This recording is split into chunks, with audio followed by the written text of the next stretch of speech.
मुंबईतील एका पोलिसाचा बुधवारी मृत्यू झाला. मध्य रेल्वेच्या पोलीस उपायुक्तांनी याबाबत धक्कादायक अशी माहिती दिली. चोरांनी मिळून पोलिसाला विषारी द्रव्याचे इंजेक्शन टोचलं होतं आणि त्यानंतर पोलिसाची प्रकृती बिघडत होती. ठाण्यात राहणारे पोलीस कॉन्स्टेबल विशाल पवार हे वरळीत तैनात होते. 3 दिवसांपासून त्यांच्यावर रुग्णालयात उपचार सुरू होते. 28 एप्रिलला चोरांनी त्यांच्यावर हल्ला केला. चोरांनी त्यांना विषारी द्रव्याचं इंजेक्शन दिलं, त्यामुळे प्रकृती बिघडत होती. उपायुक्त मनोज पाटील म्हणाले की उपचारावेळी पवार यांची प्रकृती बिघडली आणि बुधवारी त्यांचा मृत्यू झाला. विशाल पवार लोकल ट्रेनने सिव्हिल कपड्यात ड्युटीवर जात होते. त्यावेळी ही घटना घडली.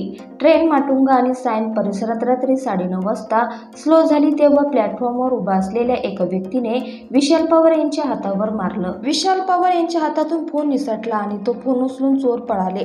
लोकल स्लो असल्याने विशाल पवार यांनी त्यांचा पाठलाग केला, पण काही अंतरावर चोरांच्या साथीदारांनी त्यांनाच घेरलं. विशाल पवार यांनी विरोध करताच त्यांना मारहाण केली. यावेळी मागून कुणीतरी विशाल पवार यांना विषारी इंजेक्शन टोचलं. यासोबतच लाल लिक्विड त्यांच्या तोंडात टाकलं गेलं.